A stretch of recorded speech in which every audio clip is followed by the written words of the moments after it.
is going to be character number 5 that we're going to be producing. After that, we are going to be distilling some information from our 5 characters, and we are going to make the city or the region in which an adventure will take place that involves all 5 characters. From how this is shaping up, I think that we're going to give this... we're going to then start developing more of the story and more of the world. And this will end up being a 2-week process. Hey, Tricey. By the way, I hope you had fun over at D&D time tonight. It was a blast, and you know what? When I heard that it was a Fae responsible for the things that were going on, I'm like, phew, you got this. This is your character. Good way to make an introduction. And so this week we're doing a lot of setup, right? Our world exists because of our characters, and our characters are products of the world. And so by making our characters, we can make our region, and we're going to have a lot of information after going through this exercise that we'll then go through, and we'll spend an evening making some NPCs. We'll make some villains. And then when we culminate everything this next Saturday, so not March 16th. I know that dates the video. Not March 16th, 2019. Hello, future self. Hello, future viewers. Echoes from the past. Hello, hello, hello. But in this following Saturday, we're going to bring it all together with an adventure outline, and we're going to be growing this story. We're going to be growing the area, and I think it'll be a ton of fun to do. There's no reason to rush into something here by kind of tying it all up, because I'm really digging. We have some deep characters, and I think we have interesting ways to go about exploring what's happening. And this will also allow for a campaign style that we've kind of done before on the channel, but where we're going to be presenting vignettes of progress through the characters' lives.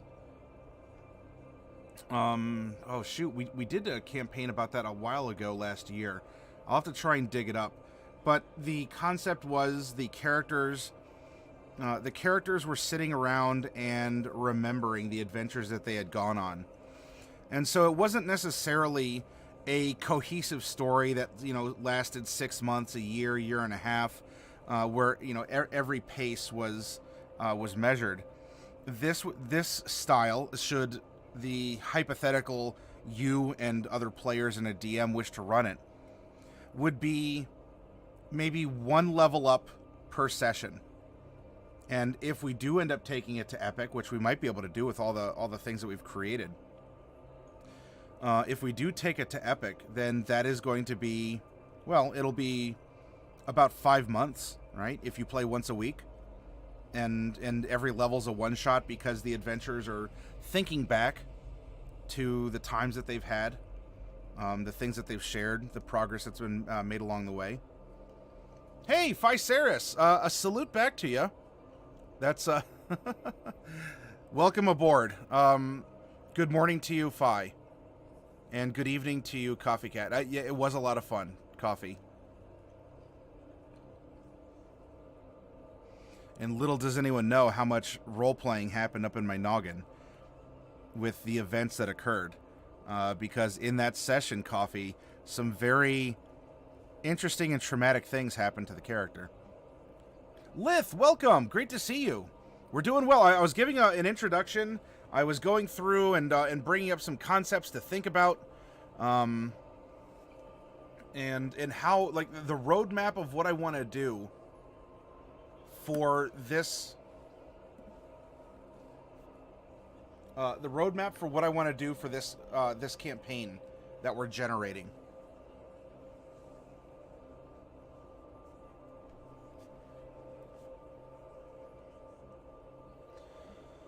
All right, so yeah, that's where this is going to end up building, as it all comes together not this weekend, not tomorrow, but this following Saturday.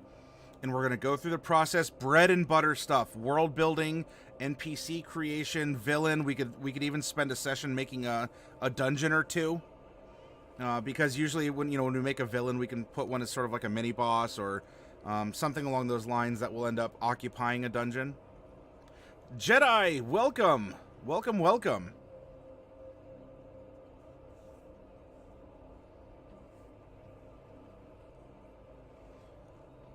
Raspberry lemonade cheers to you all. And in fact, not just raising my pitcher, but here.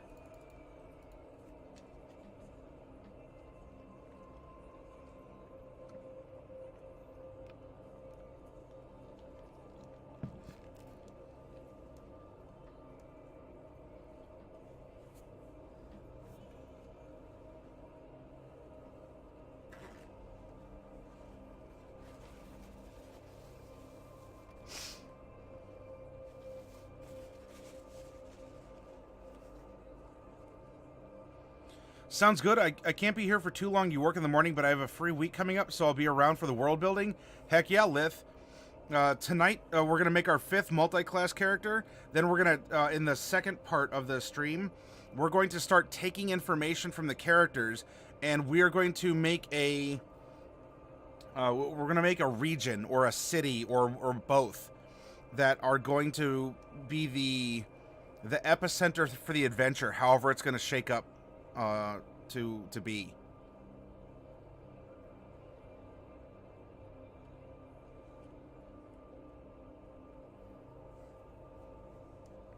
I guess with that, why don't we roll percentile? Oh, Phi says, I just got an idea how to fit a frag grenade into fantasy setting. Take a glass bottle, make it a bag of holding, and then have the holding enchantment explode, sending the contents in all directions upon the breaking of the glass bottle. Now imagine that bottle being filled with metal pieces. Oh. Yeah, there's plenty of shenanigans you can do in regards to that. And you know what? I'll even tell you too, Phi. If you didn't want to use magical items, there is... I'll show you real quick.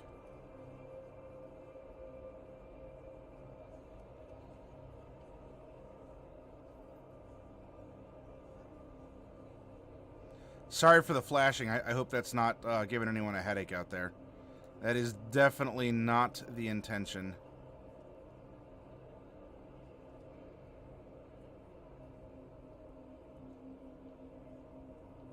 I think we're coming up on it.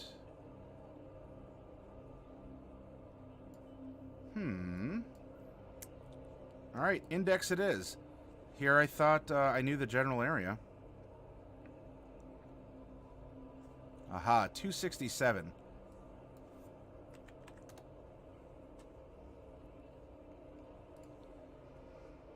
So here you go. There are rules for optional, so bombs, gunpowder, dynamite, explosives, a fragmentation grenade, smoke grenade, a grenade launcher, that kind of a thing too.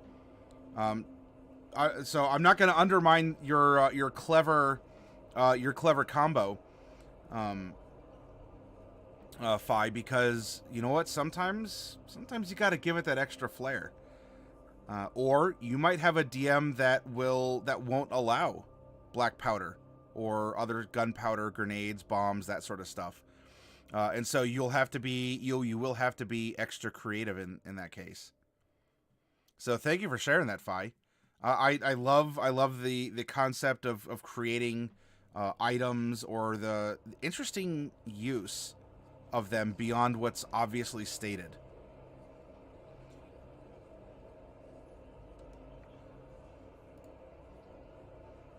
Whoops, we're going to need to go to chapter 4 for this. However, we need our random roll guide up.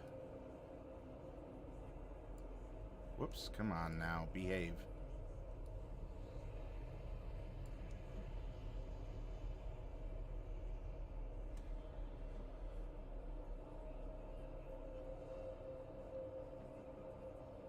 Oh, snap, look at that.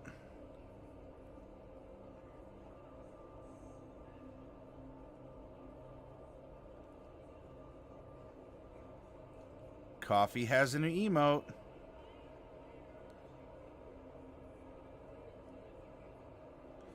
Bishi. Oh, goodness. So you have your you have the cat now, and you have Bishi.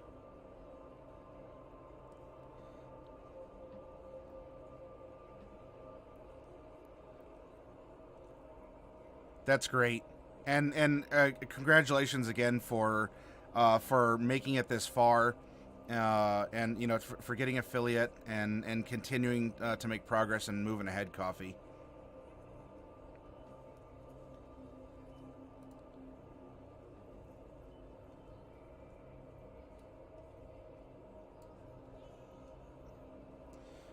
There we go. Percentile 77. So we're gonna have a normal multi-class character that is a male. Roll a d10. We rolled a 5. Another Dragonborn. Interesting. Wow, we went through a famine where we haven't had Dragonborn in a while. Now we have 2 in a party. Okay, I'm gonna roll 2d6 and we'll figure out which it is. The first d6 is gonna be the vertical column. The second's gonna be the row. 6 and 1. Oh, so 6 is gonna be this is gonna be something other. So we can have purple dragon. We can have you know, opening it up to something different. A cobalt dragon. Well, so in this case, because we rolled a 1, odds would be chromatic. So is there a color that you would like to see presented? We can make it a bit of a grab bag here. How about integrating a bag of holding and animate object spell into a crossbow to have a full auto crossbow? Oh, for like an auto load feature? That could be interesting. Also, why am I so off center? My goodness.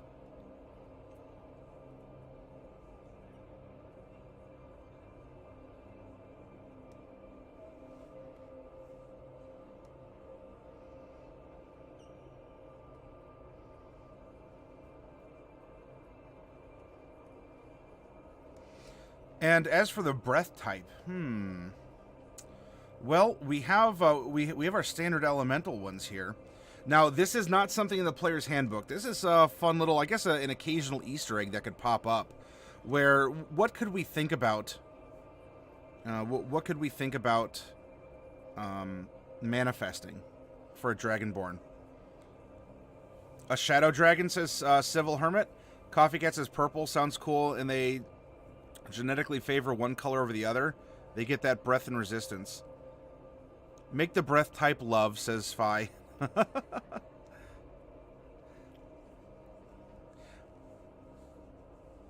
You know, interestingly enough, while the breath weapon on the metallic Dragonborns are an elemental effect of some kind, the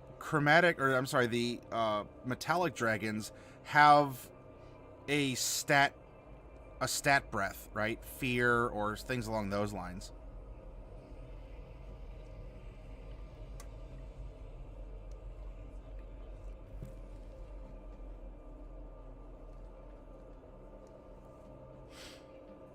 Or an innate spell instead.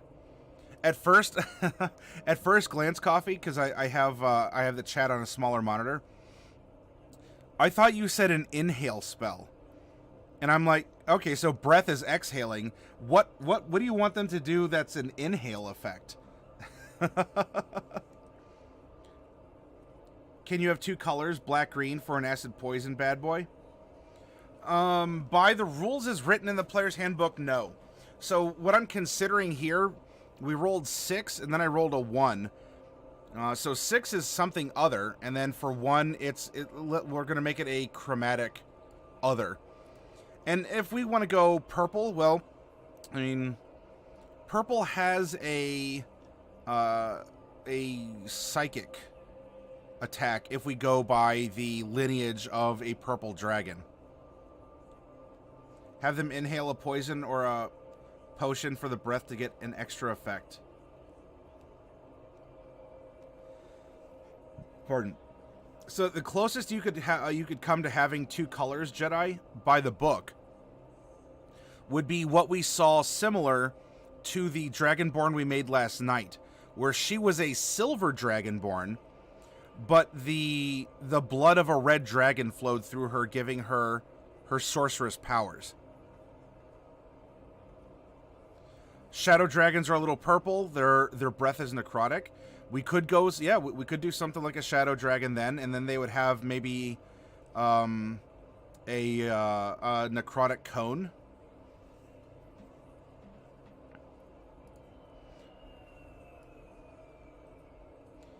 If that's the case and we have a shadow version of a dragon, something has happened, and this would be a shadow of something else. So let's roll a... I guess let's roll a six-sided die and figure out.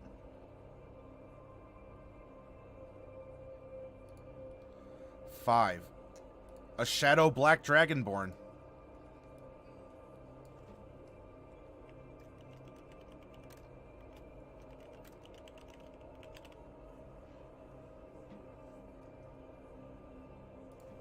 Dragonborn are medium-sized creatures.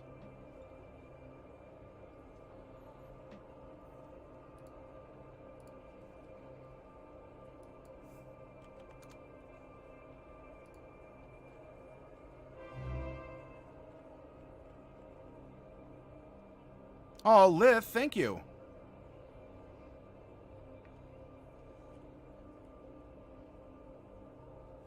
And by the way, Lith, I'm not just thanking you for that right now. I'm thanking you as well because that increases, that donation increases the funds raised to go to California that much more, and I sincerely appreciate that. So here's some inspiration. You know, so they have damage resistance, necrotic, and they have a shadow breath. So that'd be a cone, and we'll base it then off of the Dragonborn cone breath template, and we'll give it necrotic.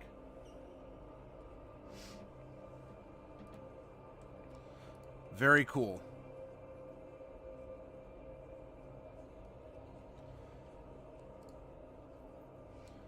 Now it's time for 2 percentiles. 70, 95. Civil Hermit. All 5 characters in our party are chaotic neutral.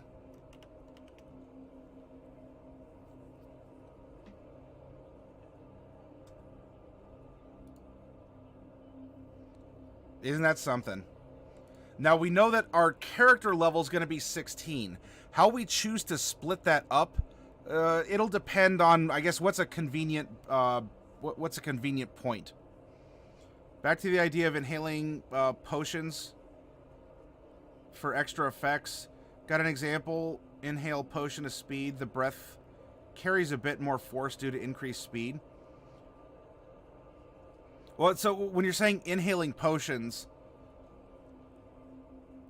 like just drinking them, or do you mean like like inhaling as in breathing? Fi. I tend to play good characters. Can't help but be selfless. You soft-hearted fool, Coffee Cat.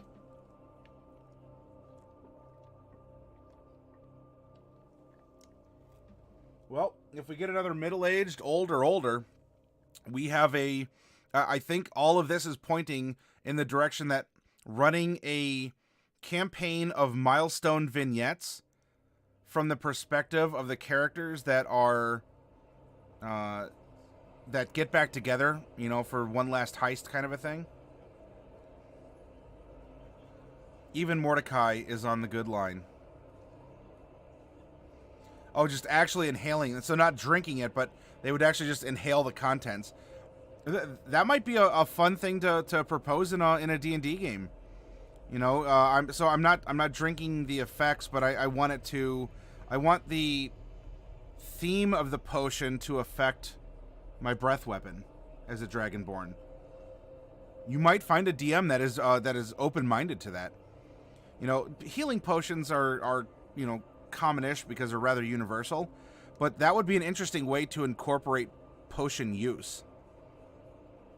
And maybe make it thematic to the world to really enhance the Dragonborn that live there, that kind of a thing. In character anyway, officially he's neutral. I like good too, and lawful, lawful good, lawful neutral, lawful evil are all fun to play. Devo, hello. Exactly, yeah. So you know you have your glass potion vial and you just inhale it and you have vape breath. Dragonborn versus undead use healing potion for extra damage. So we know that we've set this artificial cap at 16. Now it's time to determine how many of our stat bumps are going to be replaced by feats. So percentile set. We rolled a 45. This character is going to be all stat bumps. And we'll have to see how that plays out because remember, you get ability score improvements unless you're a fighter every 4 levels of that class. And if we go 15 and 1, we are a 16th level character, but we're not going to get all 4 of our stat bumps, right? 4, 8, 12, 16. We're only going to get 3. Because we've only hit class level 4, 8, and 12. Because there's that one extra level kind of dangling for the multi-class. We're going to generate a 13-sided die, roll it, and find out the background of our character. 10. A sage. Very well. There are 8 different origins for a sage. We rolled number 8. I don't know what that is offhand, and that's fine that we don't. Don't worry about it. It's a placeholder. We're going to come back to it.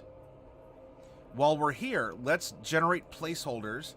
We're going to need 2 personality traits, 3 and 2, and then an ideal, a bond, and a flaw. 6, 4, and 1. Okay. Now, when we begin our more mechanical translation of our character, we're going to start at Chapter 4, look up Sage, and we're going to access those points of our character first for revelation as we're building.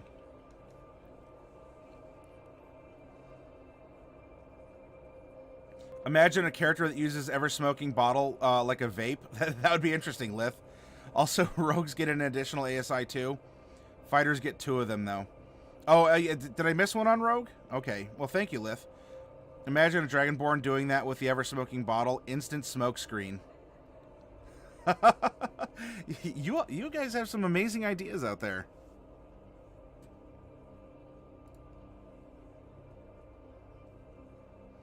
Now it is time to reveal which 2 classes this character is taking.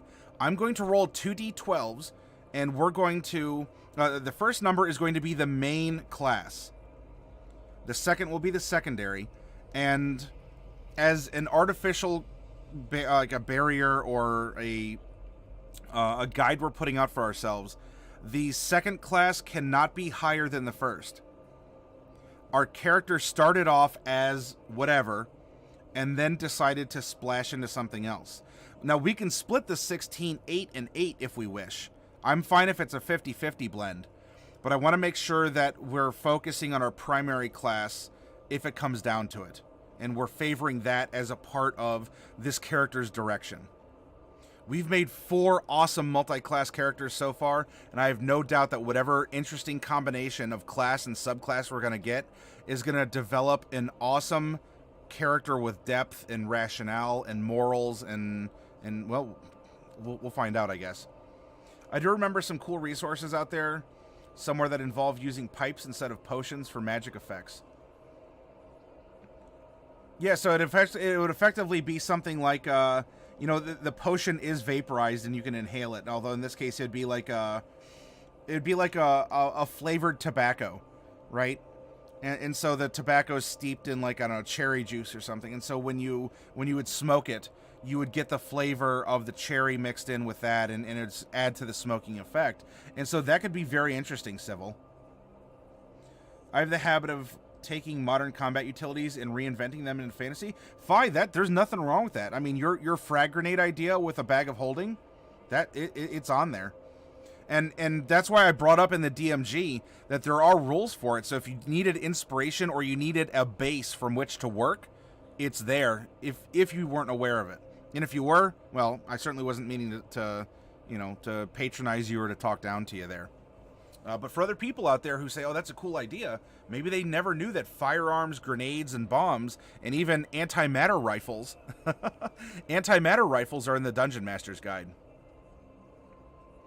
All right, here we go. 2d12. Our multi-class character is going to be a 11 and 7. A Warlock Paladin. All right.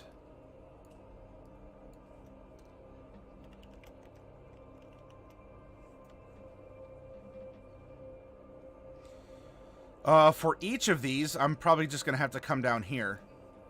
For Warlock, because in that small space up above, it's going to be a little difficult here. So for Warlock, we are going to have our Patron and our Pact. For our Paladin, we are going to have our Oath, our Fighting Style, and was there something else? Okay, no, it was just that. I was thinking of Ranger. Ranger gets that terrain type as well. All right, for Warlock, that's going to be 2d3s to figure out Patron and Pact. There's 3 of each. So let's roll it. 3 and 1. So this is going to be a Great Old One, Pact of the Blade. This is going to give us our second blade lock. And the fact that this one is approaching it in a different manner from a Great Old One could be very interesting for storytelling.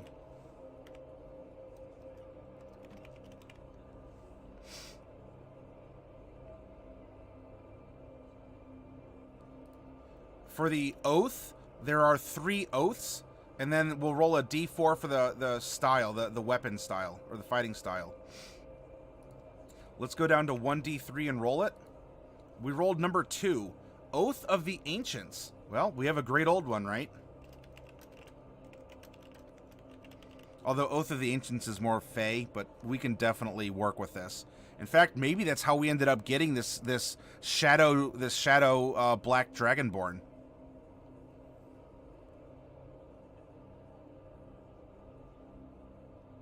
I've heard of a Warlock Paladin called a Witch Knight. That could be a cool name for it.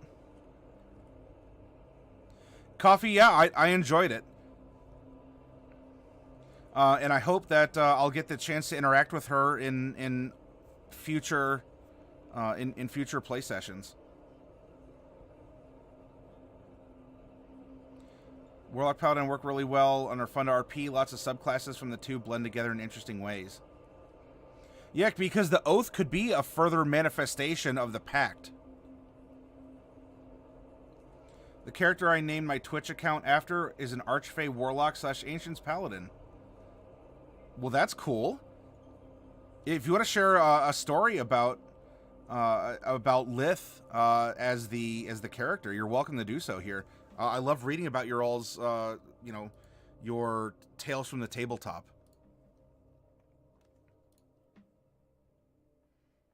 Now, lastly, we can give her some physical dimensions. Dragonborns start at 5'6". We're going to add 2d8 inches to her height. We're adding 8 inches. So she is 5'14" or 6'2", which I believe was at the height of our last Dragonborn. Hi, Melry. Yes, 6'2". And so with that, we have, well, it won't be the same weight necessarily. We're going to take that same 8, and we're going to multiply it by 2d6, which is 10. We're adding 80 pounds. And so he is going to be, so we have 25, so that's going to be, that's going to be 35 left over, so 235 pounds. Unless I somehow mentally mathed incorrectly.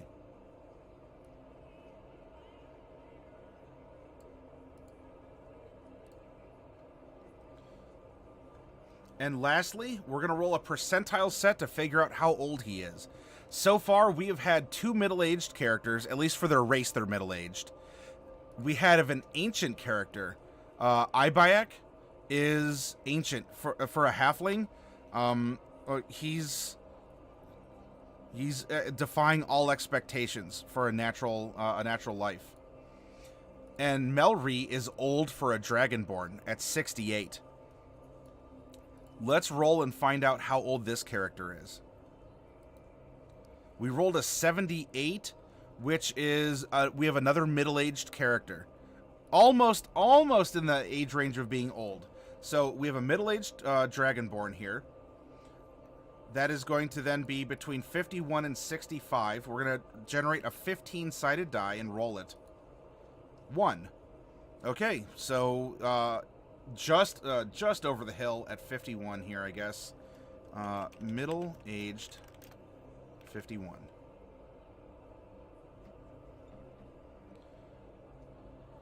I kind of felt over-talked at times, but it was fun to play something a little less drama-riddled. It can happen, Coffee. Part of it is the more that you play in the D&D time style, you will you might be able to get a feel for the pacing of things and when you can interject yourself. And also, Pete, and Jeremy's good for it too, but I've been primarily playing under Pete as he runs in the first slot. He's really good about calling out to players that either haven't spoken up or haven't had the ability to do so. So if it feels a little, if it feels like that, just roll with it, and you'll get a good, you can interject your character, even as a first level character and a new player in the roster. Don't be afraid to do that. But I think it'll be a lot more, I don't know, you'll get in the zone. I wonder, would an ice dragonborn get an explosive breath after drinking a fire breath potion? Or maybe something like steam instead. So it'd be water, but it would be dealing like fire damage because it's hot. That's how I treated it with Lith. Ancient Paladin powers were just another manifestation of his gift from the Archfey. Hey, Bombard, welcome. A character's class should be looked at how the character mechanically functions, but you should have the feel tied to the fluff. A Paladin Warlock get people riled, but it shouldn't. Yeah, I do agree with you, Bombard. But then again, I mean, given the storytelling style that we approach on this channel, I'm probably very biased. But I do agree. For the same reason that Paladins are no longer lawful good and they can be none other than that. From prior editions. You can have we have a chaotic neutral paladin who took the oath of devotion. That's perfectly fine, and it can make a lot of sense. Yeah, please make sure you do sign up for it again when they open it back up, Coffee.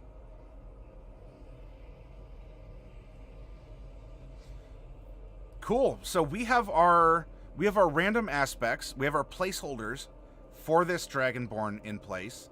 We no longer need our random roll guide. In the DMG, they even talk about paladins for wizards and liches with the wizard spell list instead of paladin. Yep, ultimately this is a game of storytelling and imagination, and the rules are very solid guidelines, and we may adopt 92% of them. But that 8% is, there's a lot of fun stuff. Heck, even tonight, we do keep things in the realm of the core books, but look, on the character generator, if we rolled a Dragonborn, there's an option for other that I opened up. I said, why not? And so in this case, Civil Hermit suggested, well, how about a Shadow Dragonborn? That makes sense. So sure, we have so we rolled for a color, so it would appear like a black Dragonborn, but it would have the traits, the shadowy traits, if that makes sense. Yeah, reskinning, renaming, all of that is I do want to make sure that is encouraged. Use your imagination. And while I may stick to options out of the player's handbook, that's why I love it when you all make suggestions for, oh, how about this? Or if I say, well, here's an idea. If I was your DM, I would consider it. So you should ask yours and always communicate as a group.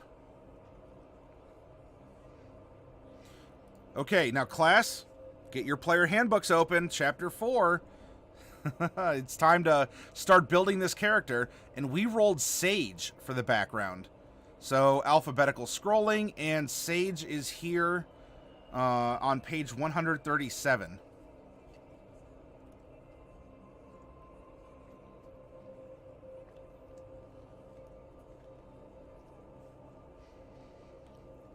Sage number 8. Oh, this works out so well. Sage number 8 is a scribe. Now, if any of you are new here, or if you just visited us yesterday, you may not have the whole story we've been building night by night as we're going through these exercises. If we have a scribe over here with Ibayek, he is a merchant that he sells books, he sells scrolls, he sells histories. He is involved in this. You know, ultimately we went with merchant. If you're making this character home and you want to have him produce instead of sell, but that even built on Brother Elias, who is an avid reader, and not necessarily through his trade. But if you take a look at this, history and religion are both not only proficient, but he has expertise. And the entire effect of this character is that he is trying to reenact and become this important historical figure. Or a religious figure, or a little bit of both. So we have this like historical reenactor. Who, by the way, is old himself. I mean, he's 248. That's pretty good. And then we have Carolandra here, who is also she has an expertise in religion and is proficient in history. We have a group that is very steeped in storytelling, which is further reinforcing this campaign concept of the players, if they have these characters, like the first session would be with them at 16th level. And it would be them recalling things that happened from the past. And we would then sort of we drop out of the current game and have a vignette of a series of events that led them up to level 16 at this time when they're getting the band back together as this group of expendables. If you get that movie reference. Hey, Technotron, welcome. As a DM, I was using Curse of Strahd. I allowed a ranger to use the cleric spell list instead of ranger. I like that there are a lot of options in Xanathars for creating more options for these kinds of characters without being as complex as multi-classing. In terms of what, like expanded backgrounds, or what are you particularly referring to, Coffee?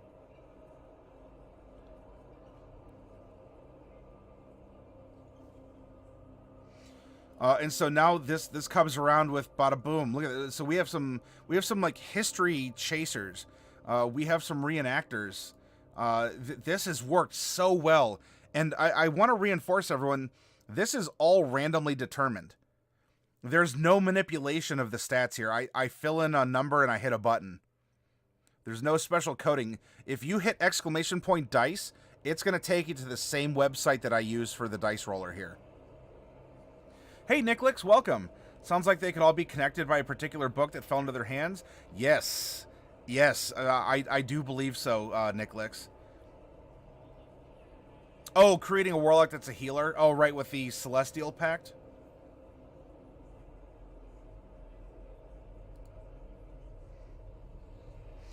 Our skill proficiencies, I'm going to scoot this over just a wee little bit here. By that I mean a lot. We have proficiency with the Arcana and the history knowledges. Very cool. Languages, 2 of our choice. As a Dragonborn, we are going to speak Common, Draconic, Draconic with 2 C's, oh my. And then we're going to just put placeholders for 2 others. Black ink, quill, a small kniff. Black ink, quill. Now, your DM might say it doesn't count as a dagger because it's a little letter opener, or it's just a little pocket knife, right? If you're a sage, you're used to opening envelopes or whatever. And also your DM might just say, fine, it's a dagger. It's just an ornamental one. Maybe it deals D2 damage instead of 4, or your DM's going to say, I don't care, it's a dagger. It's your favorite dagger. It has a cool decoration on it. It's a D4 dagger. That's all I care about. So, you know, however that works. And then we go from small knife to a letter from a dead colleague posing a question you have not yet been able to answer. Whew. Does every sage have to have an unfortunate colleague that has passed away? Not necessarily, but that's a good way to make you think of some kind of a goal or a riddle or what is an educational pursuit that you have. And so let's say that we do take the ornamental dagger, right? The question this character can have could very well be a trinket that was left behind, that was left behind by a colleague. The colleague doesn't have to even be dead, although in its own way that does kind of create a bond in itself. This could just be, hey, I found this. I know that you write a lot about elves, and it might be elven, so, you know, can you hang on to it and research it? Your colleague could very much be alive and well. You know, married, 3 kids, you know, pretty comfortable, dual income family, you know, whatever, right? And there's no harm coming to this family.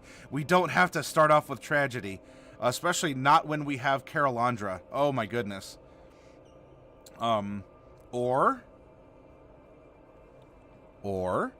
because we're going through this process, if you did want the colleague to be passed away, and if we do have the consideration that the characters are going to know each other, the colleague could have been Carolandra's husband. We never really talked too much about him, aside from the fact that, you know, they had that very warm summer's day on the hill with the willow trees, and the flowers were waving in the breeze, and you know, that's where she was gonna reveal that that she was pregnant with their son, and you know, and they're gonna make love together under the willow tree like that old oak in Biloxi, you know, that old Andy Dufresne in Shawshank Redemption and his wife had. And so if you want to create that connection, this character could have had something sent to him or left behind to him by Carolandra's husband. And maybe he doesn't bring it up because it causes pain or because there's a mystery, right? What if it leads into something more? What if it leads into a revelation that Carolandra, who was already unstable, right? She lost everything. She was living on the streets until a dwarven family took her in, and she just wasn't ready to handle. But we've held on to it.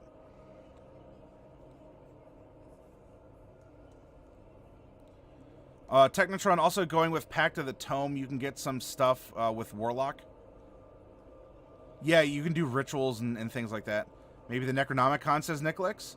Phi says, I just imagined a wizard carrying a steel pipe that only has one open end where he puts potions and uses gust of wind to launch them. Oh, just, yeah, thunk. And, yeah, exactly. I've been privately entertaining something like that, Nicolix. Hashtag potion launcher. Technotron says, I had a goblin that their friend that was killed was a scarecrow that kept the birds away so he could eat all he wanted. Then the farmer took down the scarecrow for it was not doing its job. My goblin was going to kill that farmer at all costs. Oh, rip his poor scarecrow friend. And the scarecrow wasn't even an animated one, right? It was just a stuffed one up on a stick, right, Technotron?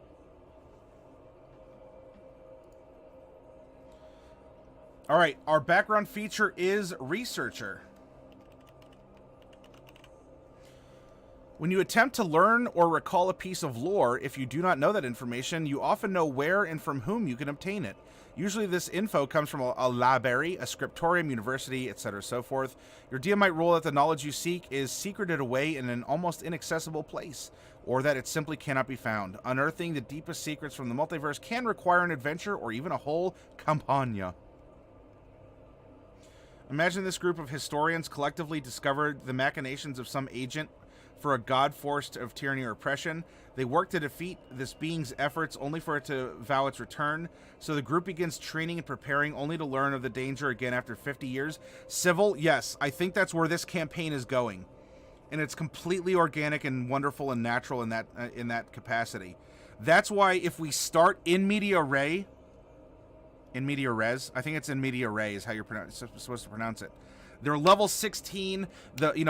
We had a session 0 to set it up, but our session 1, 5 16th level multi-class characters are having a running combat through a temple. And then when we get there, they escape the temple. They all sit down and they say, "Oh my gosh, my heart. I don't know how many more times I can do this." And then they become the old men in Cowboy Bebop, where they just kind of, they talk about old times.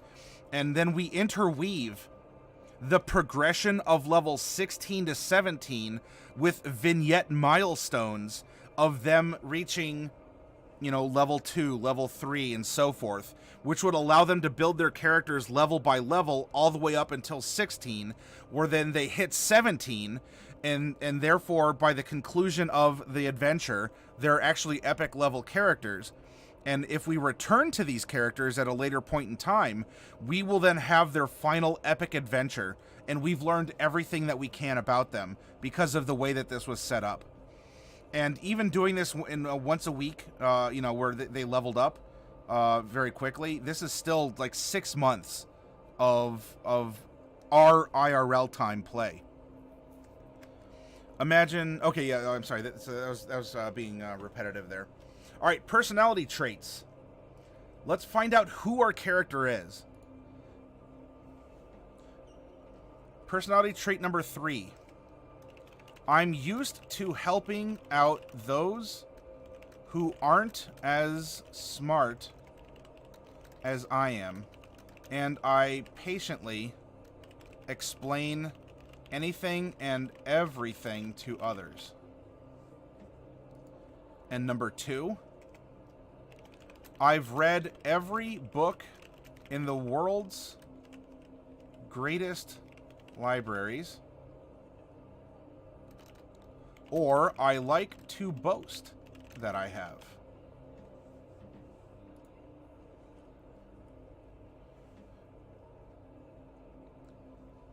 His ideal is number 6, self-improvement. The goal of a life of study is the betterment of oneself.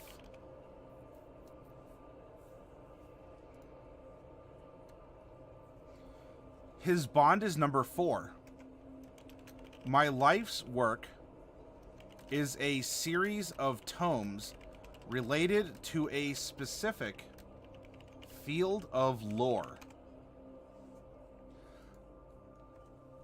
If I haven't stressed that the backgrounds of a character for you as a DM are giving the players and thereby their characters an intrinsic link into the story, it's all right here and you're seeing it play out in front of you. All right, and our flaw is number 1. I am easily distracted by the promise of information. Or a wizard that carries a chain which is studded with gems, which he would use with an animate object spell to have a chainsaw. She translates the halfling's unintelligible speech impediment. Yeah, right. Ibayak, and so this character is the only one who knows that that's really his name and not just a quaint way of saying I've returned.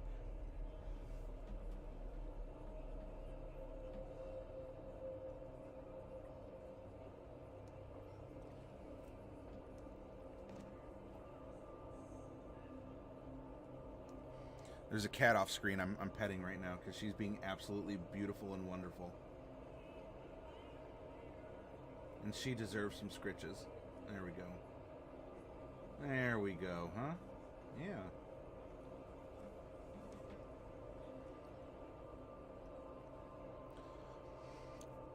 Can gems in D&D hold spells? There are some magic items that are like that, like a pearl of power, or is like a gem of storing, something along those lines. There is a periapt of spell catching, I think, or of missile deflection, and it's something that kind of absorbs magic missiles. So stuff like that, yeah. Hey, Rycon. And yeah, Rycon, that's a legitimate answer. It can in your world if you want. Now, I have another cat who just came in who wants to claw my leather chair, and you can't do that. So no. Be good. You have food.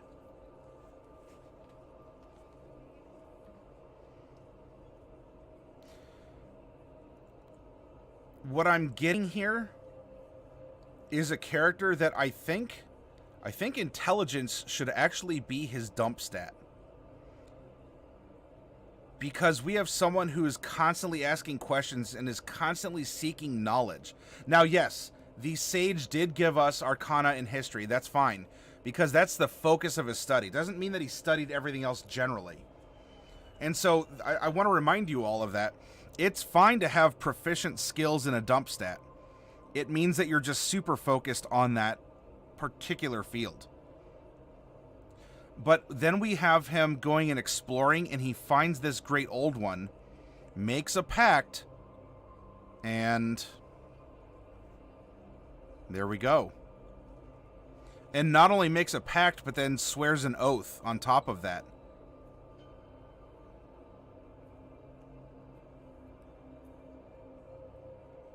One of my enchanters in my world makes gem-tipped crossbow bolts. They can be fused with spells. It costs a ton of coin, though. Ah, there. I like that idea. You can pay GP to imbue items with magic using the Glyph of Warding spell. There's some interesting limitations to that, though. And if you go with the Unearthed Arcana Artificers, you can do all sorts of fun stuff with a common gemstone.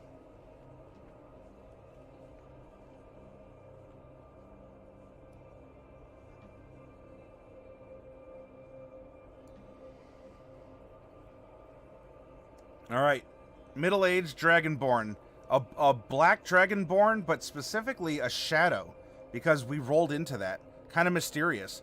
Maybe in the story he started as a black Dragonborn, which is another link over to Melry, because her family was running a temple to Kesis, whether she knew it or not, or understood what that meant or not. And something happened, and he isn't just a black Dragonborn, he is a shadow. He's a shadow dragon, you know, with the form of a black Dragonborn. Does this mean that he died? Did this happen? Did he become a shadow Dragonborn when he swore this pact, or he made the oath? It changed him in some ways.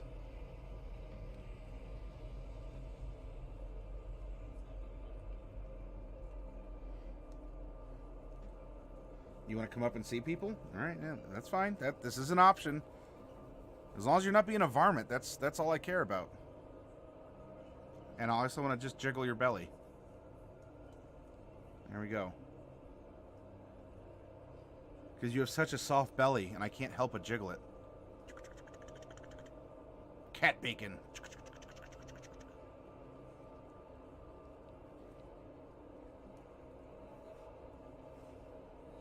I'm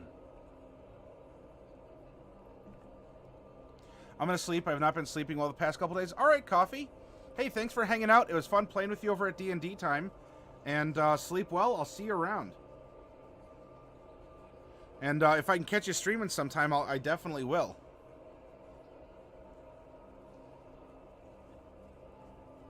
Oh, yeah, that does seem like that could be a bit ridiculous, huh? Rycon? Cool, so we know who our character is, and we have a foundation for his personality, his decision-making, and I think we have a good direction to take him as we're coming up with his story along the way.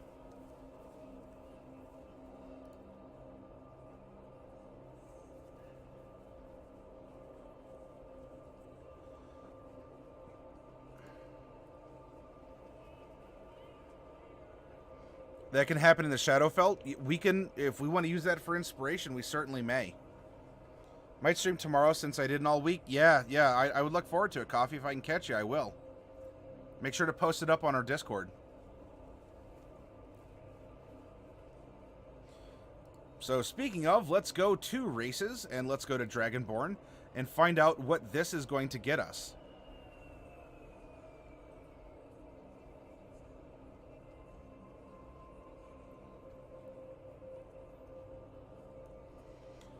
Our strength score increases by 2. And our charisma increases by 1. We have a base walking speed of 30 feet, so that is going to give us a 15 climb, a 15 swim, and a 0 fly. We are basing this... Well, really, so if this would have been based off of a black dragon anyway, and we said, so we're going to go for a cone. Oh, wait, no, that's a line. I don't know, a necrotic line could be interesting. I don't know then. I wonder if we're going to go for a shadow dragon. I guess it would be like a necrotic breath instead. So maybe we go with that. Unless a line could be cool. He just sort of like shoots out a stream of necrotic energy instead. So yeah, if we want to have it based off of a... Hi, cat butt. Yep, there it is.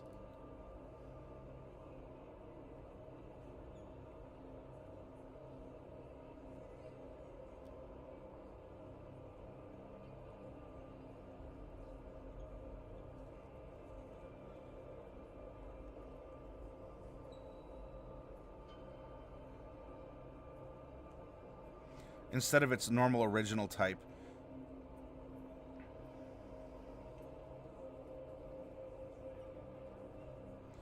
Any damage-dealing breath weapon possessed by the dragon deals necrotic damage instead of its original. Okay, so let's use that as a template, and if it was a black dragon, it'll be a 30... No, stop.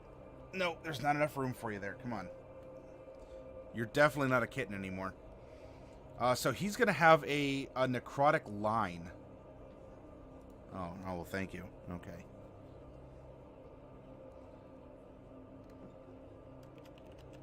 So, breath weapon. We have a 5 by 30 foot line, dex of whatever.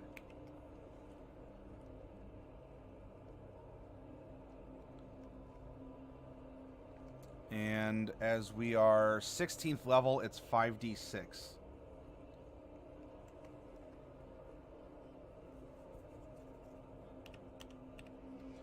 .5d6 necrotic damage.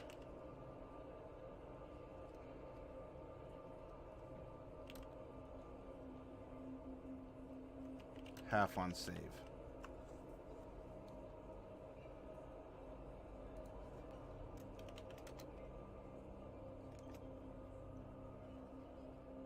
We do not get dark vision as a Dragonborn.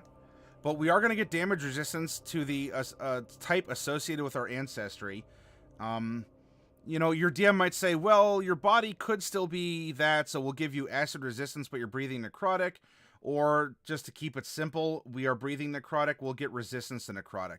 And so, where it says IRV over here for immunities, resistances, and vulnerabilities, I'm filling in the resistance to necrotic over yonder here. And we already have our languages, and so there we go. Yay. We are a Dragonborn now, with a background. Now it is time to multi-class. Let's build our Warlock first, and then we'll build our Paladin. But I want to take a quick look at both and figure out what would be an interesting breakpoint. At level 16, where would this character end up? You know, so minimum it would be half and half, right? 8 and 8. And if we do that, we're going to end on an ASI for both of them here. But we'd have 3 sorcerer cantrips, warlock cantrips. We know 9 spells. and have 4th level spell slots. For invocations. Paladin. ASI, and we get some spells. You know, by then we'd have whatever this next Sacred Oath feature is. You know, if we go a little bit more, and let's say we go 9 and... If we go 9 and 7, we'd be just shy of that next ASI. We'd have our Sacred Oath feature. I think as a Paladin, he should pick an oath based on his patron. Yes, we randomly rolled for it, and we have a Great Old One patron, Bladelock. And the Paladin is an Oath of the Ancients with a... Oh, I forgot to roll the fighting style on a D4. We rolled a 3, and so that is going to be a great weapon.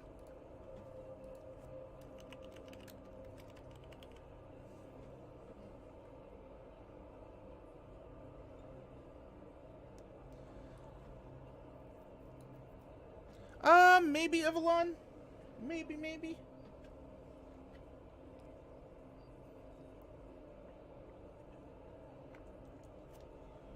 There are some similarities. I mean, what is more ancient than a Great Old One, right?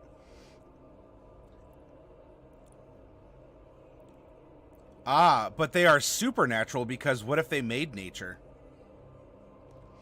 And if you look at it too, look at something like what that Paladin eventually gets, which is resistance to magic damage. That's a lot like the entropic ward that the Great Old One offers. So I think we don't have to do too many mental gymnastics in order to square him up. Ancients and Old One, does he worship the rest of the party? Oh, geez, Civil. Shots fired. Oh, my goodness.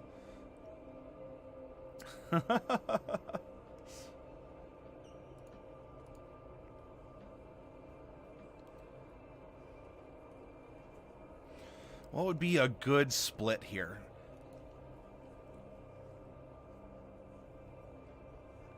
If we did go halvesies and it was 8 and 8, eventually, you know, they would end at 10 and 10, and you'd have Aura of Courage and and we'd end on another otherworldly patron feature. We could go 10 and 6, and so that would give us...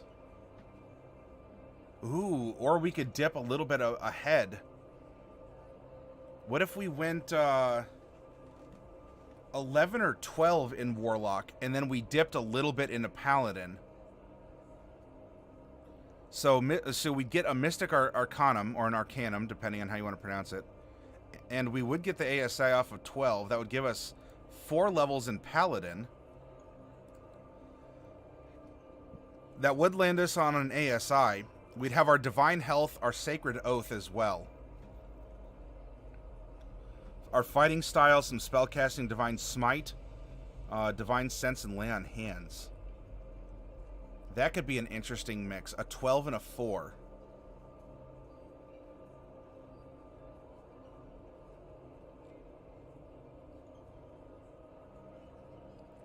The 10 and the 6, though, could be cool as well. Right, we go Aura of Protection.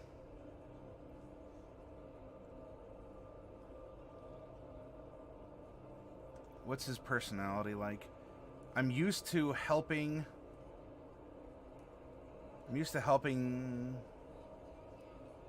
those who aren't as smart as I am, even though we're going to make int his dump stat. I've read every book in the world's greatest libraries. I like to boast that I have. Self-improvement. Goal of life studies to better oneself.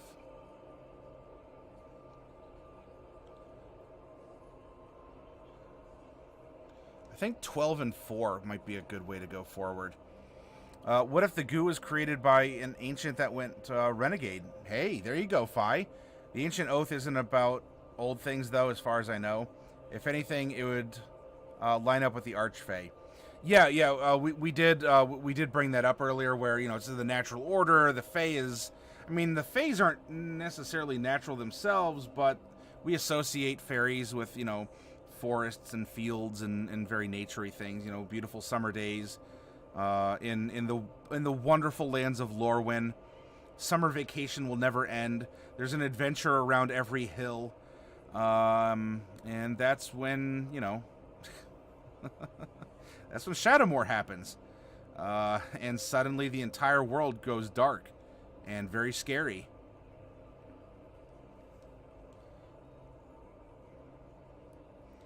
Lorwyn was definitely summer vacation forever. And then Shadowmoor just sort of... By the way, everything that you loved about those warm summer days, and, you know, all these, like, fun little, you know, all these fun little kith and everything kind of running around and, you know, trading with the marrows of the streams and everything is beautiful, then suddenly it's not.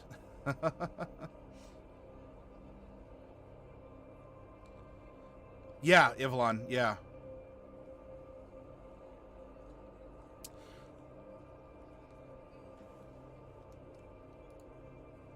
If we're doing some practice exercise, we did have a 10 and a 6, an 8 and an 8, a 6, 5, 5, because that was a 3, a 14 and a 2.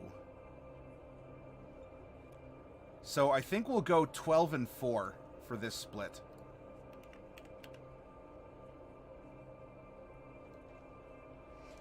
So now let's make a 12th level Warlock first, and then we'll throw on what we need for a Paladin. As we do that, we want to keep in mind there is a prerequisite. If we're starting with a Warlock, we need a Charisma of at least 13. And a Paladin, part of that carries over, but we also have to have a Strength of at least 13. So we're going to want to make sure we keep that in mind, that over the course, right, we're going to make the end manifestation of the character. But if you wanted to start at level 1 and build it up, you have to make sure that you have a 13 in at least both of these before you could take your first crossover. All right, now let's go to Warlock and build it up. We are a D8 hit die class as a Warlock, and so that is going to be 12d8. We are going to have some proficiencies with light armor, and this a part of this is going to get overwritten by Paladin, but we'll get we'll cross the bridge when we get to it. So, simple weapons and light armor. No tool proficiencies, wisdom and charisma for our saves. Then we'll get to choose 2 skills from Arcana, Deception, History, Intimidation, Investigation, Nature, and Religion.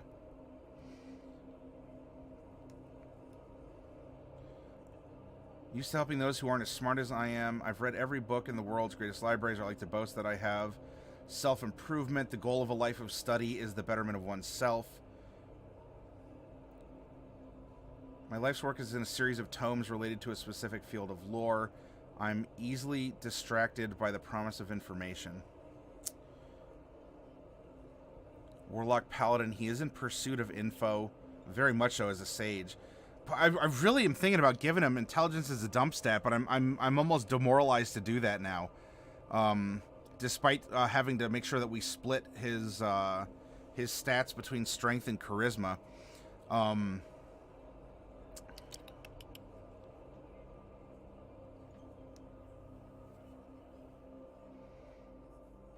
With his personality, if we say that something happened, he met this great old one, he forged this pact of the blade to learn warfare.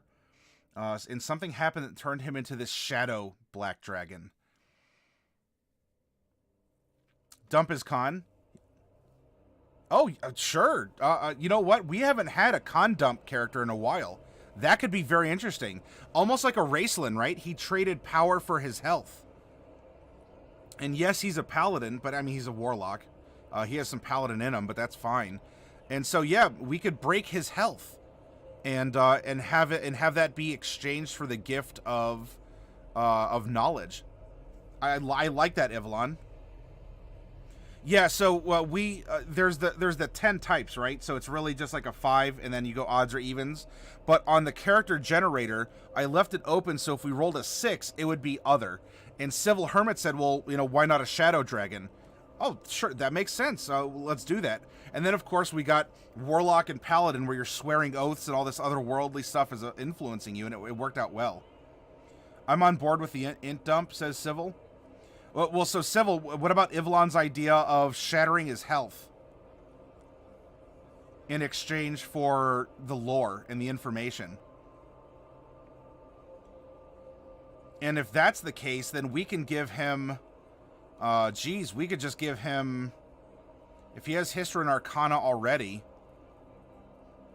give him Investigation and Nature, and he could be super smart, right? Super specialized. It goes with his Sage Scribe. It goes with his library reading. It goes along with all of this.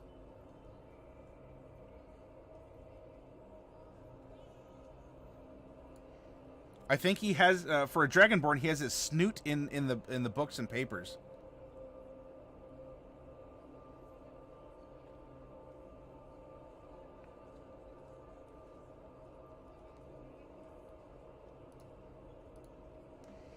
And we could probably go nature, as that's the world around him. You know, you might say, well, what about religion for Paladin?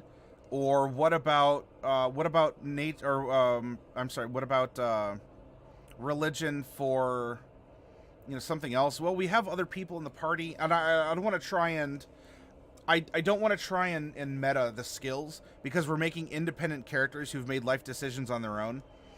I don't necessarily see this person, though, as specifically religious. If he wants to learn about the world that's around him, to lead him into new and interesting places. I mean, if you think religion works better, and he is actually steeped in the stories, and that's what led him to be a paladin, I mean, maybe I'm half convincing myself now that I'm saying it out loud. We could swap it out and go to religion. I have no problem doing so. Con dump is fine too. Less gymnastics with big results, but that can miss some opportunities too. Or wait, what do you mean by WBG results? What is that referring to? All right, so we have that. We're gonna get some equipment, and in this case. Oh, by the way, as a sage, the thing that was left behind, we discussed it if you're just coming in here. You don't always have to have a dead colleague that left you a mysterious letter. In this case, the colleague left a trinket of some kind. And in fact, that trinket could even be your spellcasting focus. Maybe that's what led you to find the Great Old One. Almost, heck, in that regard, Ivlan was doing a playthrough of... Eternal Darkness, Sanity's Requiem, not that long ago, and we all know what happens when, you know, dead scholars leave behind things for their for people to find and to take them onto a journey to find great old ones. Oh, background. Con dump is fine too. Less gymnastics with background results, but that can miss some opportunities too. What? Well, so it might miss.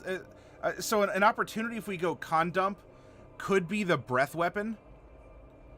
Being more accurate, but I don't know if he's going to rely on a necrotic breath weapon. It's still half damage, even on a miss. He might be able to do something to try and, I don't know, impose disadvantage or the like.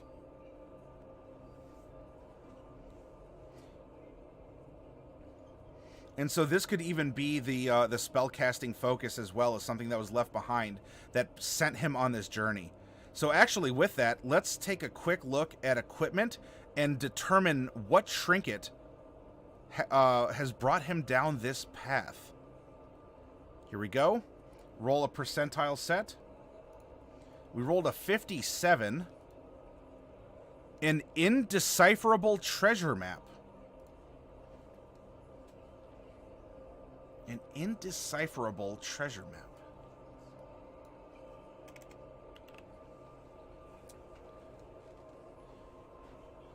The map can be carved onto a cube.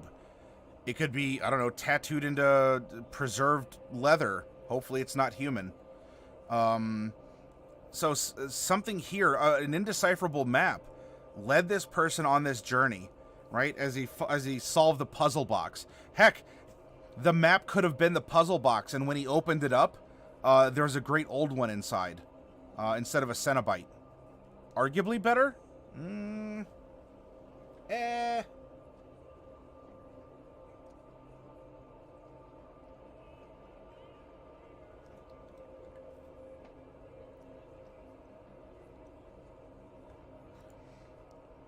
But that might explain how he ended up getting his information.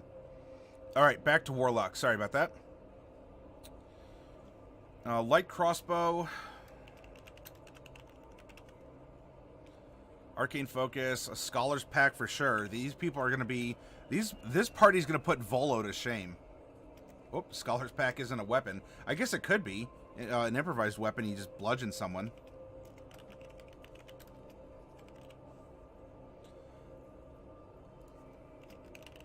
Leather armor, any simple weapon, and 2 daggers.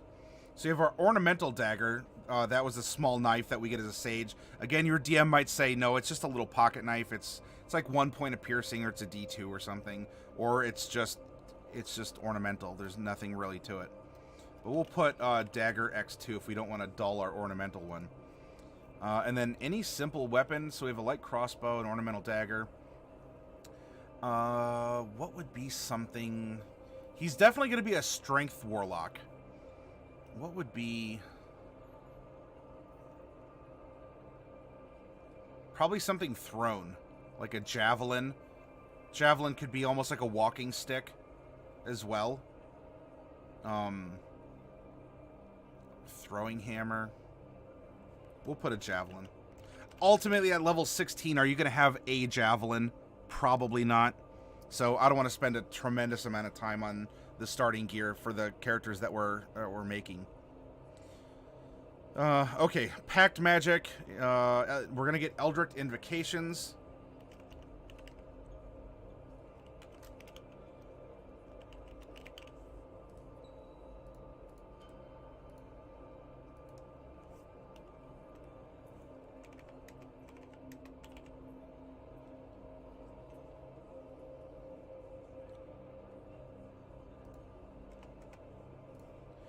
At level 12, we are going to know 6. That's when we get our 6th invocation. There we go. 1, 2, 3, 4, 5, 6.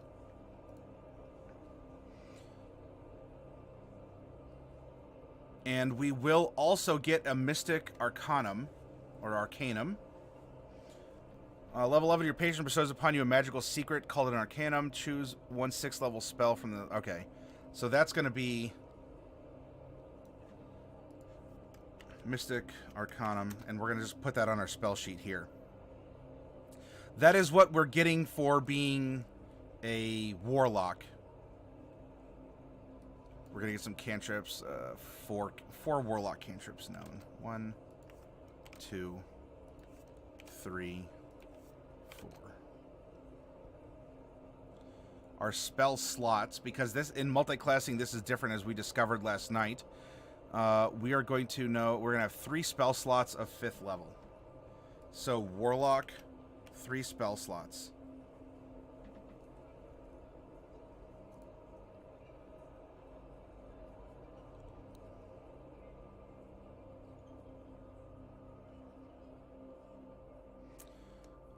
Now, if we go to our archetype, or in this case, that's more or less not our patron, but our Pact Boon. Well, I guess our Boon is a part of that, but our patron gives us something else. Pact of the Blade, we can summon a weapon. There's some nuance to it. I don't want to go over the whole thing, but you can pretty much summon a weapon of some kind that you would like to wield. And in this case, because we're going to be going into Great Weapon as a Paladin, it would seem that maybe we enjoy the big weapons here.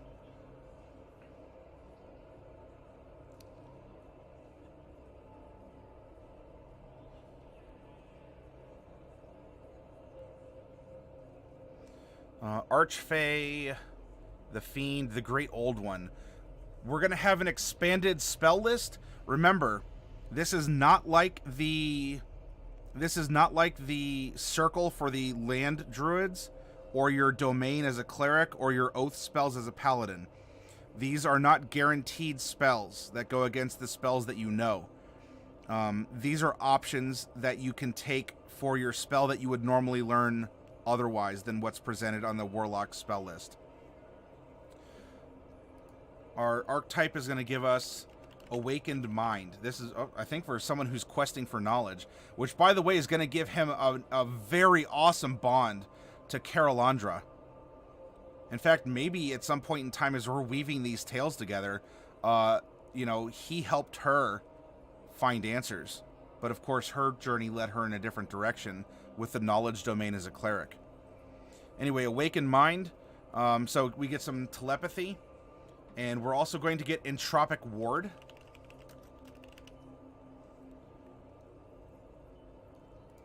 And a Thought Shield. By 14th level, so we're not quite there. By 14th level, you gain the ability to infect a humanoid's mind with alien magic. But we're not worried about that right now.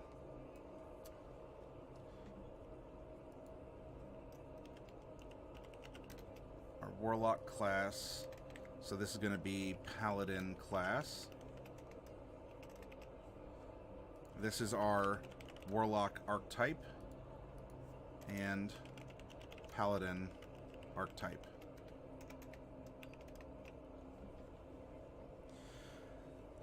Our invocations.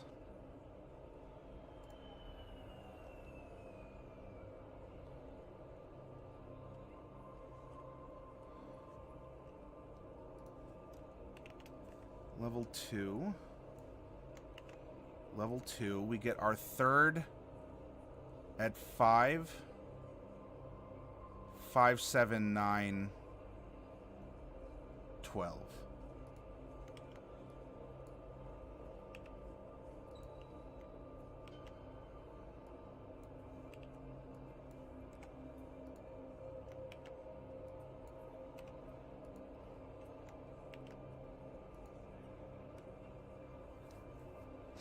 There we go. Now, in this case, until we get extra attack off of Paladin next level, next level, you could swap out an invocation for, like we might be paying the Blade Lock's invocation tax with the ability to swing twice with our packed weapon until we can get a second attack off of Paladin. Katie Sue. Hello and welcome. Thank you very much for the raid in the host. Welcome, welcome, welcome. What were you all up to tonight, Katie? Unless you're all still in ad purgatory and I'm not talking to you yet.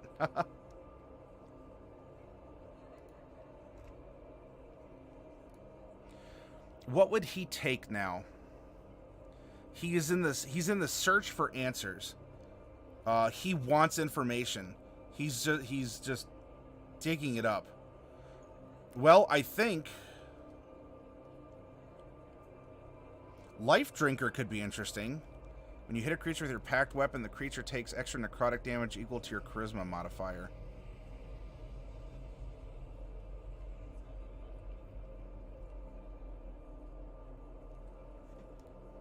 So this is probably going to be Thirsting Blade. This is probably going to be Life Drinker. Really tense session. Be here in a bit. Okay, no problem, Doom. And hey, I if it's been tense, I'd like to know what happened. Whispers of the Grave would be a good one for him. Right? You can speak with dead at will without expending a spell slot. Oh, shoot. What's the one that gives him temp hit points? If we're going to break his constitution, this might be a way to go about that. Armor of Shadows. Not that. Not Devil's Sight. That could be cool, but Eldritch Sight could be a good one for him as well. Fiendish Vigor. So if we're gonna break his health, then he can get a he can at least get this as a way to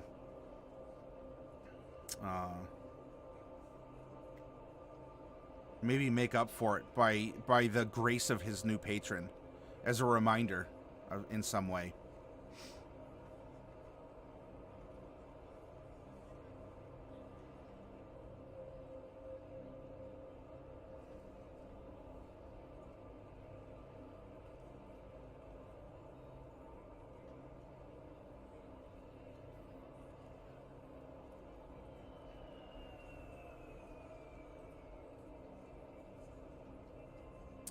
I don't know if we'll ever get... I guess we could technically if we go 15 and 5, we could ultimately get Witch Sight. But I mean, that's information. So I think Eyes of the Runekeeper and Eyes of the Runekeeper and Eldritch Sight are going to be really appropriate for this knowledge seeking, this very curious person.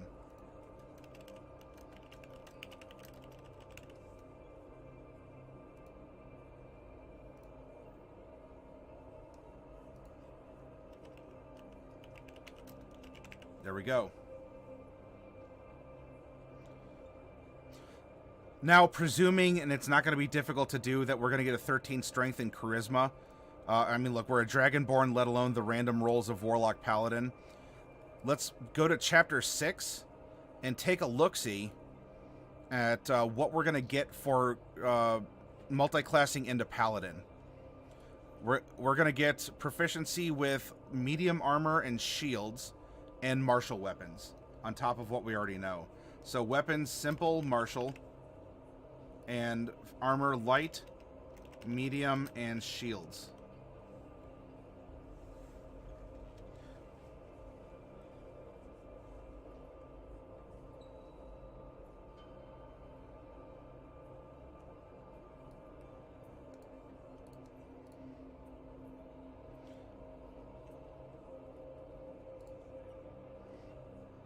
Now we're going to go to Paladin. We are a 4th level Paladin, so we are going to have 3 1st level spell slots for a Paladin. And interestingly enough, we're going to have 3 5th levels for our Warlock. And so that's what that's going to look like. Multi-classing with the Warlock can be a little weird. Now, because we're a 4th level Paladin, we have 4 D10 hit dice from that class. We are not going to worry about our proficiencies or the equipment, and we're just going to go right into what the class is giving us at level 1. Divine Sense. So we can detect Fae, Celestials, or Fiends, which for a knowledge hunter like this could be very powerful. Not even to just like smite and destroy, but to go up and ask it questions. We are going to get Lay on Hands, so we'll fill in the second bubble over here, which is, it's held to the side for things like key points, sorcery points, Lay on Hands. We're 4th level, so we have 20 points that we can use to spend on whatever.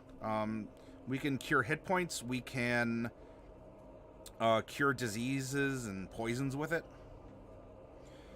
We're going to get our fighting style, which is going to be great weapon fighting.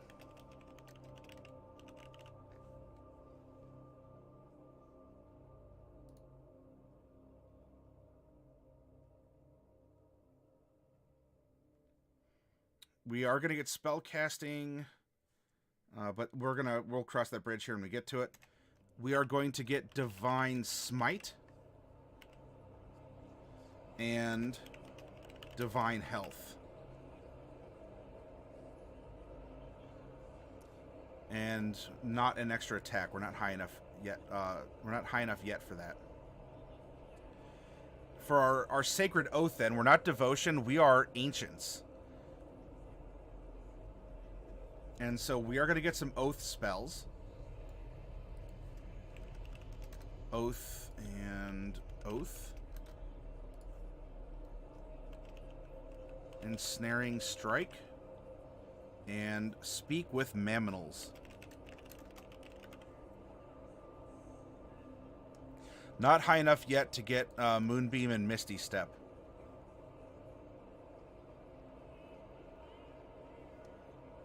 And then we will also get from our archetype, Channel Divinity.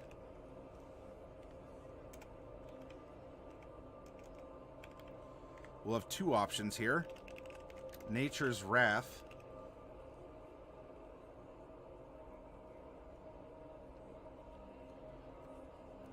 To invoke primeval forces to ensnare a foe, and turn the Faithless. Now, this could be interesting, and so Ivlon, while this could match up very well with the Archfey, you can consider it like this as well.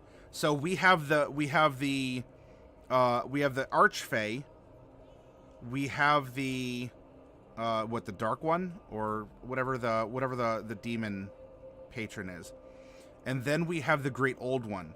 So we have this warring triad, and a Great Old One might make for an excellent Oath of the Ancients, because your Turn the Faithless affects Fiends and Fey, which are the two enemy patrons, or the two non-other Great Old One patrons that exist.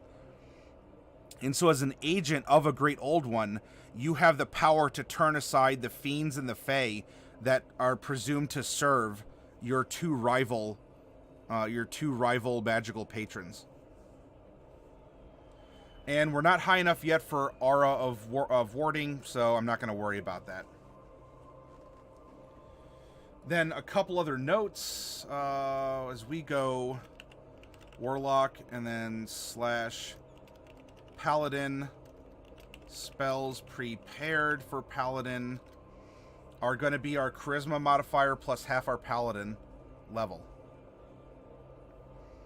And now it is time. We have our chassis for our character. We have an excellent idea of who he is, the journey he's been on through his life, what has happened. And now let's drop the engine in and see where this goes.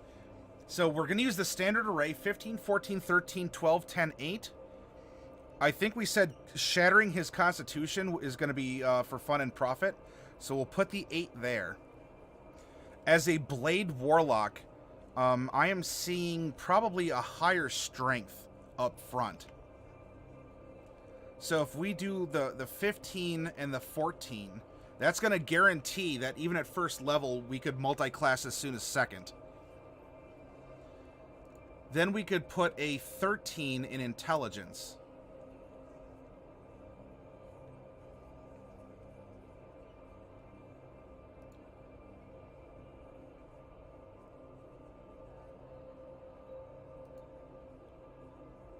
$12 and 10, I guess. Unless you want to make him a little bit more dexterous.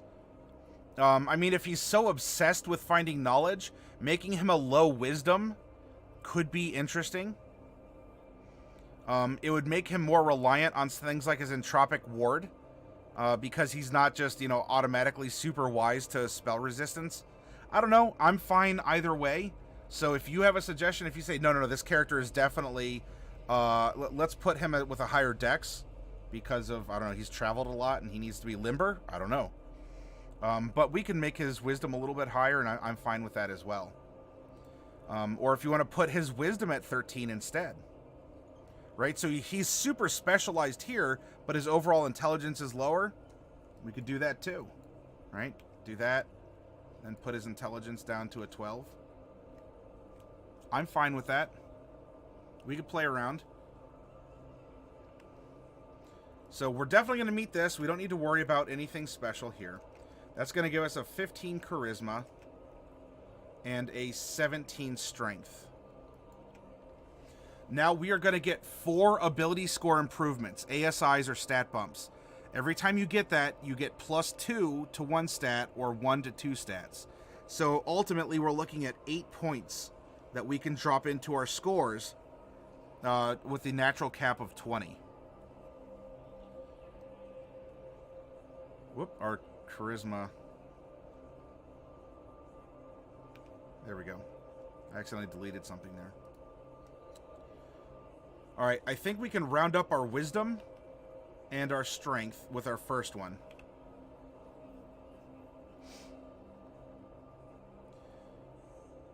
From there...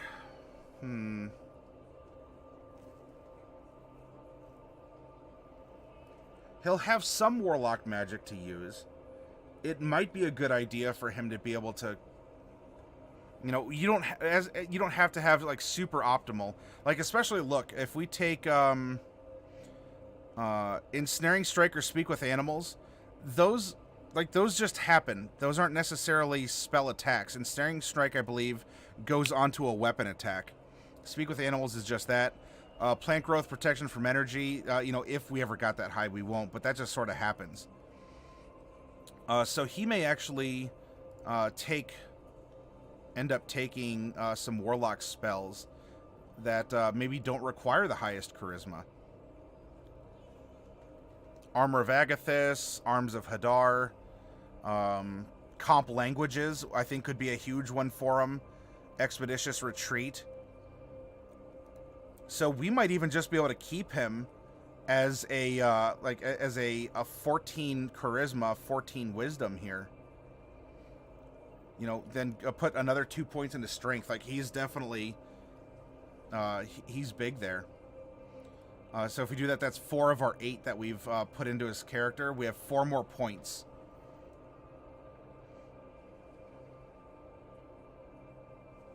We could bring charisma up then, maybe. We could be, I don't know, putting in Constitution by this point just feels kind of disingenuous because of the theme of the character.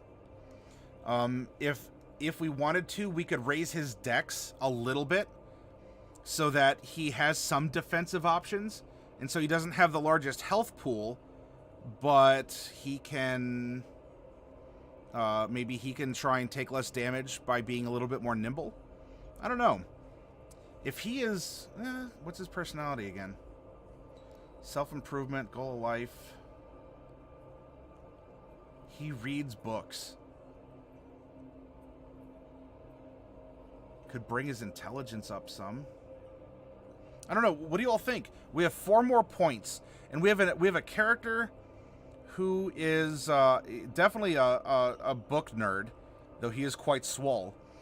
He is super specialized. Like, he does pride himself on reading, and I think the fact that he has all these specializations out there is fine, on top of an above-average normal intelligence, but he has all those intelligence proficiencies. Where do you think we should put these 4 extra points we're floating? Should we make his general awareness of wisdom higher? Should we make him more charismatic? He does seem to want to, you know, he wants to help out people. So maybe in a general sense, he doesn't have any specialties in charisma, but maybe he just wants to generally come off as more affable, right? To show off self-improvement, to help people. I like to boast that I've read a bunch of books. So a generic charisma boost could work. Hey, Shlomo, more int.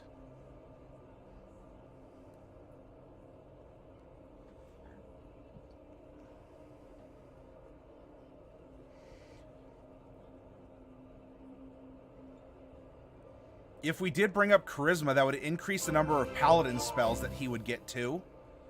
So there is that to consider, because his paladin spells can be used for additional smites as well. You gotta head to work. Oh, Sawfang, it's great. Hey, Sawfang, it's great to see you again. If you have a second, thank you for the raid. And I know that you come by in your raid after you do your broadcast, and you gotta go to work. Go to work, man. Make the money, pay your bills. And as always, thanks for that. And for anyone who came over with you, Sawfang, they're in good hands. Take my host. Yes, I will do so. In fact, Sawfang, since the last time you raided us here, ta-da, there's some emotes back at you.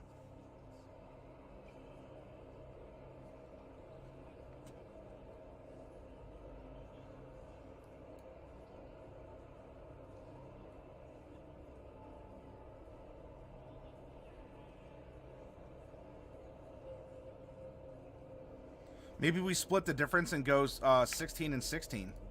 It buffs our saves. It makes us a little bit more wise around us and a little bit more charismatic. Provides a little bit more support for our paladin and our warlock. That might not be a bad split. Yeah. Go, Sawfang. Go. Do your thing. Thank you very much. All right, so with that, our strength is 5, our dex is 0, our con is -1. Intelligence is 1, wisdom is 3, charisma is 3. Our proficiency, which is based off character level, not classes, is going to be a +5 as we're a 16th level character.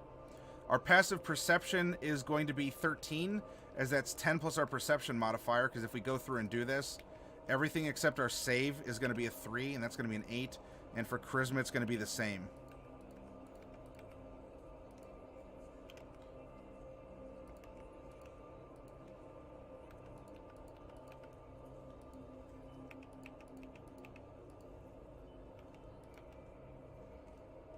There we go. Our initiative is going to be a +0.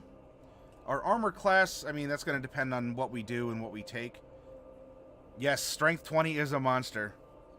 He traded his health for knowledge and for power. Though health isn't always strength. There could be an overall difference. You could be a bodybuilder, but you know you catch the common cold very easily. Now that he is no longer in a standard array, we can give him a name, by the way. So if something is coming up for you, you know, we have this male black Dragonborn. Sometime in his life, on his pursuit of knowledge, he received this map that would end up leading him to a great old one. And that's where he'd become a warlock. And then sometime by being a warlock, or by maybe making this vow of a paladin, and that's ultimately what altered him to be this shadow dragonborn, to give him this like necrotic aura, you know, the breath weapon, the resistance, you know, cosmetically gives him kind of a spooky look. Something woke. Hit points. This is going to be interesting.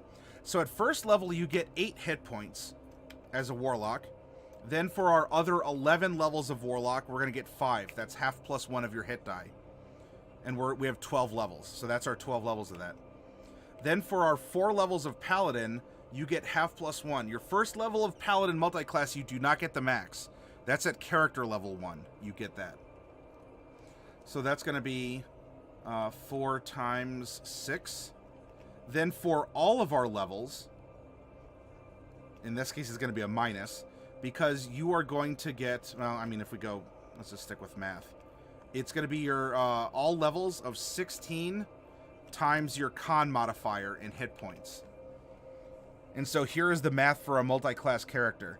So this is going to be minus 16. This is going to be 24. And this is going to be 55. This is going to be 63. This is going to be 87.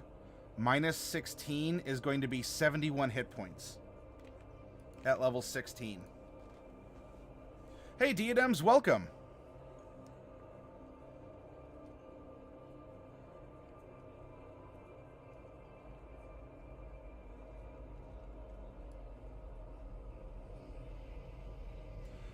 Our spell attacks off of, let's see, off of Warlock are going to be Charisma. Oh, really? It's going to be the same. So we don't need 2 separate numbers. It's going to be +8 to hit with any of our spells, and to resist them will be a 16.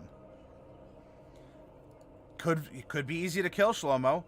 You know, medium armor. Can use shields, but he is a great weapon fighter, so it's probably going in with both hands, right? You need both hands to read a book.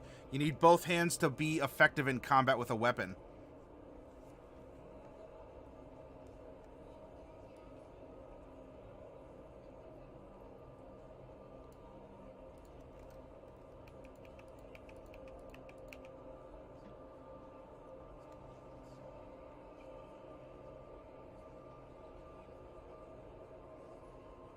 The shield spell, if we have that available to us.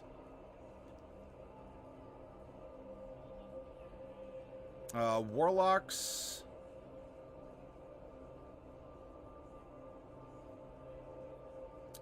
Warlocks aren't going to get it. Paladin can take Shield of Faith, but not the shield spell. No, he's not a Hexblade. He is a Blade Lock. He's a GOO-Blade. He's a GOO-Blade.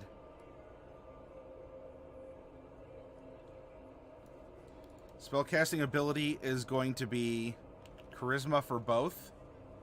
This was a 16 to save and a +8 to hit. If this is Lay on Hands, this is going to be a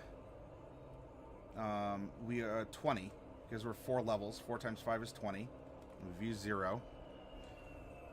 We have 3 first level spell slots, 0 second, 0 third, 0 fourth, but we do have 3 fifth level spell slots. And then we have a Mystic Arcanum from our Warlock.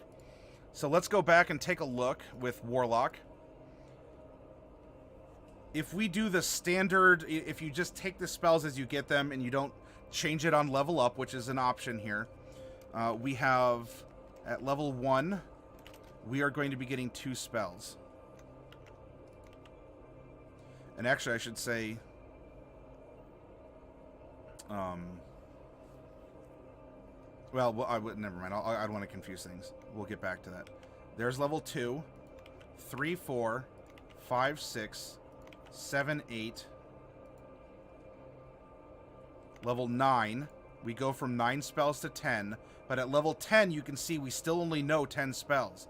And it's not until level 11 that we go to 11.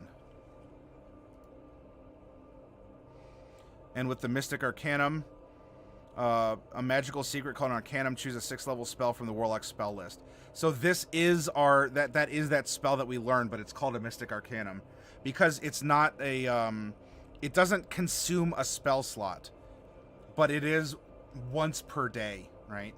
We can even put that here, once per day, or if you want to put once per long rest, or however, whatever's best for you for that.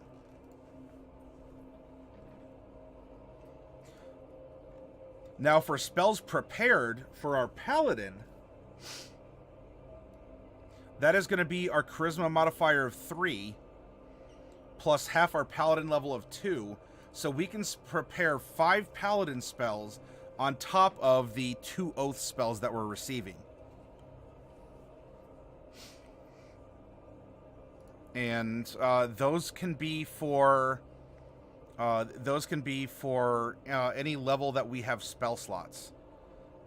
And as a Paladin, well, would that let us cast up through 5th level? Obviously not 6, because a Paladin can't even get 6 at level 20. It's a half caster.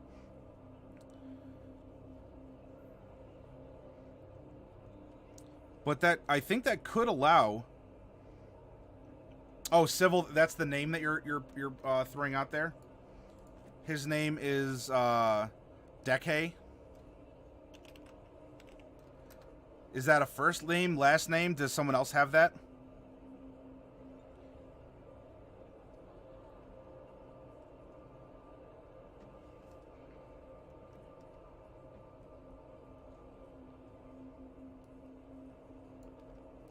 We're going to know 4 cantrips. 2, 3, and 4.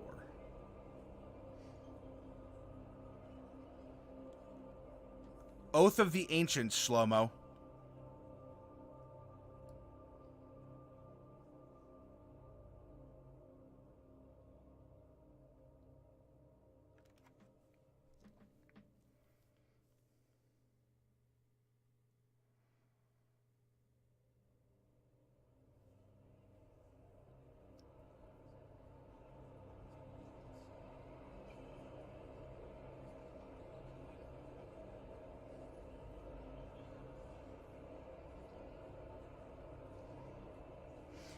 Alright, well, besides picking out the spells, which we can come back and do, I want to get up and take a quick break, just to stretch my legs, to refresh my beverage selection, since I'm almost out of my raspberry lemonade. And so if you all want to get up, do the same, get a snack and a drink, why don't we meet back here in about 10 minutes?